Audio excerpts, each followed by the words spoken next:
Hi friends, അപ്പം ഞാൻ വീണ്ടും വന്നു കേട്ടോ. ഒരു പൈനാപ്പിൾ കിച്ചടിയുടെ റെസിപ്പിയുമായിട്ടാണ് കേട്ടോ ഞാൻ വന്നിരിക്കുന്നത്. അപ്പോൾ നമ്മുടെ ഓണം സീരീസിൽ പൈനാപ്പിൾ കിച്ചടിയാണ് കേട്ടോ അടുത്ത വിഭവം.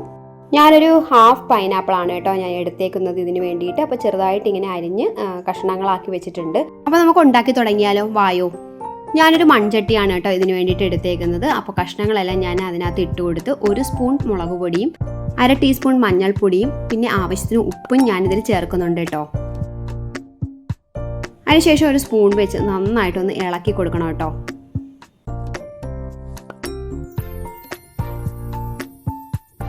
അപ്പോൾ ഇതിനകത്തോട്ട് 1 ഗ്ലാസ് വെള്ളവും കൂടി ഒഴിച്ചു കൊടുക്കാം കേട്ടോ. എന്നിട്ട് നമുക്ക് സ്പൂൺ വെച്ച് ഒന്നും കൂടി ഒന്ന് ഇളക്കി യോജിപ്പിക്കാം. അതിനുശേഷം ഒരു ചെറിയൊരു കഷ്ണം ശർക്കരയും കൂടി ഇതിനകത്ത് ഞാൻ ഇട്ട് കൊടുക്കുന്നുണ്ട്. കാര്യം പുളിയൊക്കെ ഒന്ന് ബാലൻസ് ചെയ്യാൻ വേണ്ടിയിട്ടാണ് കേട്ടോ ശർക്കര ഇതിനകത്ത് ചേർക്കുന്നത്. അതിനുശേഷം അടച്ചു വെച്ച് നന്നായിട്ട് വേവിക്കണം കേട്ടോ. അപ്പോൾ അതവിടെ ഇരുന്ന് വേവട്ടെ. അപ്പോൾ നമുക്ക് ഒരു പാത്രത്തിലോട്ട് കുറച്ച് തൈര്, ഞാൻ 1 കപ്പ് തൈരാണ് കേട്ടോ ഇതിലേക്ക് വേണ്ടിയിട്ട് എടുത്തേക്കുന്നത്. തരിയൊന്നും ഇല്ലാതെ നന്നായിട്ട് ഇതൊന്ന് ബീറ്റ് ചെയ്തെടുക്കണം കേട്ടോ.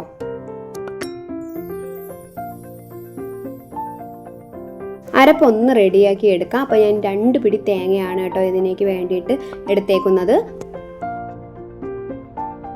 എനിക്ക് ആവശ്യമായിട്ട് ഒരു വലിയ പച്ചമുളക് ചേർക്കുന്നുണ്ട്. പിന്നെ ഒരു 1/2 ടീസ്പൂൺ ജീരകം, 1/2 ടീസ്പൂൺ കടുക്, കുറച്ച് വെള്ളവും കൂടി ഒഴിച്ച് നന്നായിട്ട് ഫൈൻ പോലെ ഒന്ന് അരച്ചെടുക്കണം കേട്ടോ.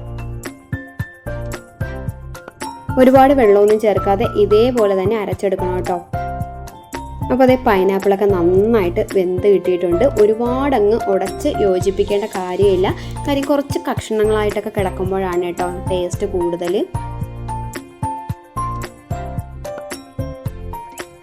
അരച്ചു വെച്ചേക്കുന്ന അരപ്പ് നമുക്ക് ഇതിലോട്ട് ചേർത്ത് കൊടുക്കണം കേട്ടോ.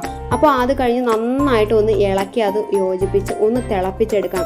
ഫ്ലെയിം ഒന്ന് കുറച്ച് വെച്ചിട്ട് വേണം കേട്ടോ ഈ അരപ്പ് തിളപ്പിച്ചെടുക്കാനായിട്ട്, ഇല്ലെങ്കിൽ ഈ അരപ്പ് ഒന്ന് പിരിഞ്ഞു പോകും.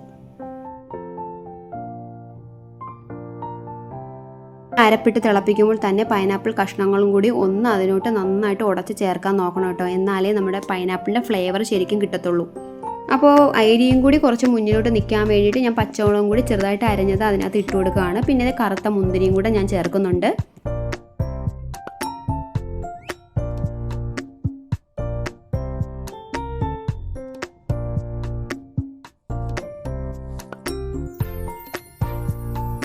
ഫ്ലെയിം ഒന്ന് ഓഫ് ചെയ്തതിന് ശേഷം നേരത്തെ എടുത്തു വെച്ചിരിക്കുന്ന തൈര് നമുക്ക് ഇതിലോട്ട് ചേർത്ത് കൊടുക്കാം. ഒട്ടും വെള്ളം ചേർക്കരുത്. അപ്പോൾ ഇതേപോലെ തന്നെ ഇരിക്കണം.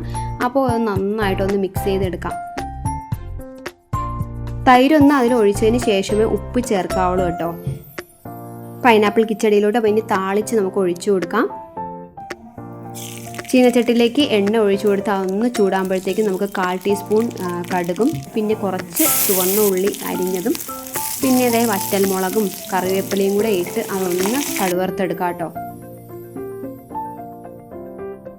താളിച്ചതും കൂടി അതിലോട്ട് ഒഴിച്ചു കൊടുക്കുമ്പോൾ ഇതേ നമ്മുടെ സദ്യക്കുള്ള പൈനാപ്പിൾ കിച്ചടി ഇവിടെ റെഡി ആയിട്ടുണ്ട്. പുതുതായിട്ടാണ് എൻ്റെ ചാനൽ കാണുന്നതെങ്കിൽ ലൈക്കും ഷെയറും കമൻറ്റും സബ്സ്ക്രൈബും ഒന്നും ചെയ്യാൻ നിങ്ങൾ മറക്കരുത്. ഇതുവരെ ഉണ്ടാക്കി നോക്കാത്തവർ ഉറപ്പായിട്ടും ഉണ്ടാക്കി നോക്കി ഫീഡ്ബാക്കൊക്കെ പറയണം കേട്ടോ. അപ്പോൾ ഇത് 3ാമത്തെ വിഭവമാണ്. നാളെ നമ്മുടെ ഓണം സീരീസിൻ്റെ അടുത്ത വിഭവമായിട്ട് കാണുന്നത് വരെ tata, bye bye, see you, thanks for watching.